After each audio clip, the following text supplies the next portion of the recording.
Tanong ka ng foreigner. Tapos, ba't hindi mo sinabi kay Ate Marie? Sasabihin ko naman po sa amin. Oo. Yun ang masasabi ko sa inyo. Dalawa kayong adult, hindi nyo sinabi sa akin. Nanginginig ang laman ko kaninang umaga. Nanginginig ang laman ko, punyeta. Noong time na yun, hindi ka pa nag-debut. Minor ka pa nun. Sinaktan ka ng foreigner, ginanon ka dito. Tapos, hindi nyo sinabi. Tyronia and Ika, ba't hindi nyo sinabi? Kasi po, sabi po kasi nila na huwag daw po sabihin kasi mas magalit daw po si Mama Marie. Sino nagsabing huwag sabihin? Sila po. Si Paye. Okay, mag-explain ka. Ang sabi ko po kay Veronia, huwag mo po muna sabihin kasi gusto ko po ako po sana magsasabi doon. Kailan pa yun? 3 weeks ago. Kailan mo plano sabihin? Pag 50 ka na? Paye, sarili mo lang ang iniisip mo. Kasama mo si Tyronia, si Ika. Pag may nanakit sa'yo, anong sabi ko sa inyo? O feeling mo may mali o hindi tama yung nangyari? Sabi ko sa'yo, pag papalya ka o pakiramdam mo, ikaw yung mali, tama naman daw na yung foreigner nagalit sa'yo kasi ang arte mo. Hindi may hawak na baby. Pero mali nasasaktan ka ng ibang tao. Nangyari hindi mo kakilala, hindi mo naman magulang yun, hindi ka naman dinidisiplina. Sasaktan ka ng gano'n, tapos ang ginawa mo, ginawa niya ng ate mo. Pinagsinungaling niya yung mga tao sa paligid niya, dinamay mo pa yung anak ko na maging malihim sa akin. Dinamay mo. Sasabihin ko naman eh. Kailan mo sasabihin? 3 linggo na nakakalipas. Nauna mo pang sabihin kay Papi. Alam mo pala, hindi mo sinabi sa amin. Sinabi ko rin sa kanya sabihin sa inyo na wala. Hindi, adult ka. Saan sinabi mo sa amin? Kasi yung ganyan, papi, dapat agad-agad tatawag agad si ate ng ano noon. Hindi kayo nag-iisip. Bakit mo kailangan ilihim? Bakit kami magagalit? Dahil mali ka? May nanakit sa'yo, pagagalitan ka namin, sabihin namin yung mali mo. Pero bakit mo gagawin na hindi sasabihin? Dapat magsusumbong ka agad. Diyan nagsisimula yung mga sekretong relasyon. Diyan nagsisimula yung mga nare-rape na hindi nagsasabi. Kasi natatakot magsalita. Di ba lagi namin sinasabi sa inyo, magsalita kayo kung anong nararamdaman nyo, anong ganito, anong shit? Lagi ba namin kayong tinatakot? Ako ba lagi akong gusto makipag-usap sa'yo, Paye? Eh bakit kailangan magsinungaling? Sa'yo muna si Happy dyan, kasi parang ito sisigawan kami dito na ano eh. Nandyan si Happy. Papi, dito ka matedesituloy sa salitang loyalty pagdating sa kapatid mo. Hindi, sorry te. Sobrang proud din na rin ang utak ko. Sorry Dapat ko na sinabi mo kalimutan kaagad ko. sa amin. Ah, Kasi wala magmumukha naman kang ako. nagtatakip kay Hindi te, wala akong pakialam ano. Shit mo yan, di ba? Hindi ako para magtakip ang akin. Marami rin akong iniintindi. Pasensya na kung di ko rin nakakawala sa utak ko. Ang dami ko rin inaasikaso.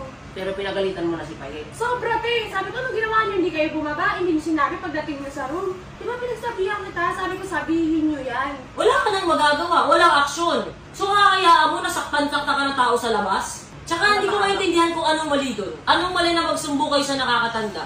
May nanakit sa'yo sa labas, bakit mo nililihim? Gusto ko maintindihan pa paano ka naging mali doon? Dapat po sasabihin ko po yun. Tapos po, niisip ko po kasi baka po sobrang magalit po sila Mama Marie. Ayoko rin po ng gulo.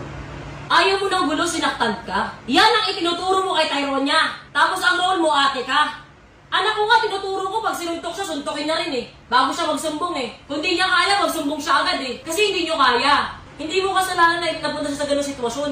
Pero yung susolusyonan mo yung problema, yung nangyari, yun yung kailangan na action na dapat ginagawa mo. Dapat nagsusumbong ka. Kailan namin sinabi sa'yo pa na pag sinakta ka sa labas, okay lang. Sa bagay, ganyan ka pinalaki ng nanay mo. Okay lang yan, baka si Paye sa labas. Okay lang yan, wala namang worth yan eh. Kaya kaisakpan sa labas, ganon? Ganon ba kami sa'yo? Sa bagay, si ate, padala ng pera para may house ng jowa. Wala na akong pakialam. Alam naman ng anak ko na kung ano yun eh. Na-explain ko na yun sa kanya dahil may sex education sila eh. Susuportahan ni ate, nagbibigay habang yung kapatid nakabuka ka. Okay lang naman eh. Wala namang ano eh, wala namang halaga. Kami ba ni Ate Marie, ganun pinaano namin sa'yo? Bakit mo tuturuan si Tyronia na maglihim sa magulang? Yan ang pinaka ayoko sa lahat. Si Tyronia lahat sinasabi sa akin. Bakit hindi kayo magkakatabi matulog? Kagabi, sabi ko, si Paye, kailangan dalhin doon. Nakita ko si tumulong, okay lang. Dagot, dito kayo matutulog. Tapos yun, para makatulong, okay. Kasi ate, may usapan tayo na dapat sila Rina, tulungan naman si Papi. Kaso ako, kinabukasan, hindi na natulungan si Papi. Pero ang punto ko din, hindi ba parang sumusobra na? Ang tanong ko, bakit kailangan nakahiwalay kayo kay Papi?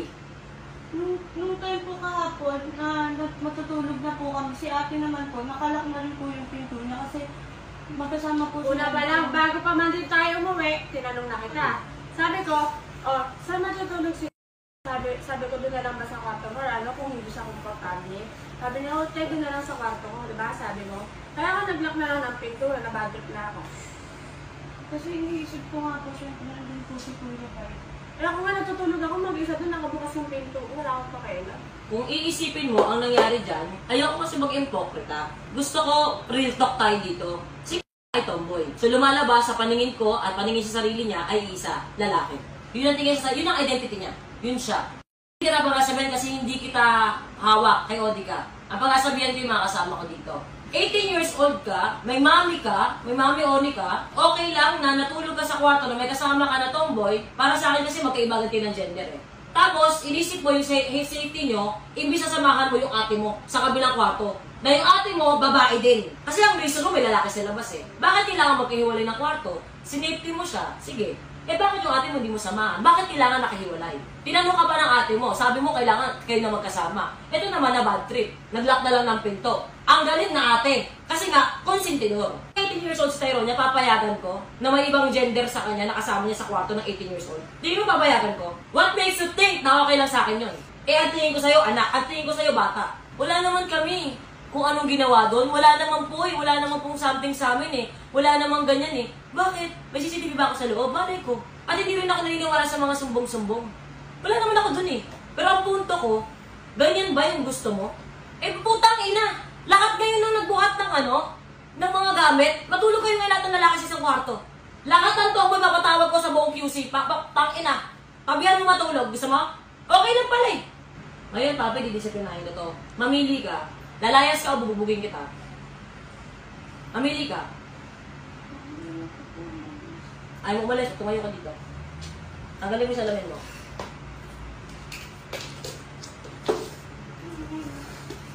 Hindi ka nabibigyan kasi ng isa. Putang ina mo! Putang ina mo, ha? Gago ka! Napakalandi mong putang ina mo, wala kang respeto! Hahayaan kita matulog ka, may kasama kang iba? Pinagbigyan kayo ha, sunod-sunod ha! Kailangan sa'yo black eye! Pinagsinungaling mo sila! Gusto mo maglihim yung mga yan? Gusto mo? Gusto mo? Ha? Gusto mo naman sila ganon? Gusto mo butas agad dyan? Sa yung edad mo? Tangina pa eh! Pinoprotektahan ka namin, pinababayaan mo yung sarili mo. Wala kang respeto eh. Di ka nag-iisip? Ha?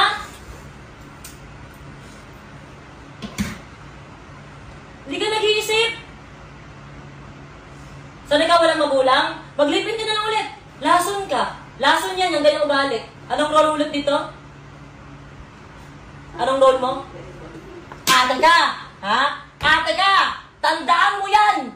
May isa ka bang role dito? Ano? Ano? Hindi mo alam? Hindi! Nakalimutan mo! Anak kita! Anak kita! Putang ina mo! Kaya pag may nangyari sa'yo, sasabihin mo! Magtanda ka, putang ina! Pag may nangyari sa'yo, kami unang pakamatay para sa'yo! Naiintindihan mo? Hindi ka magsisinungaling,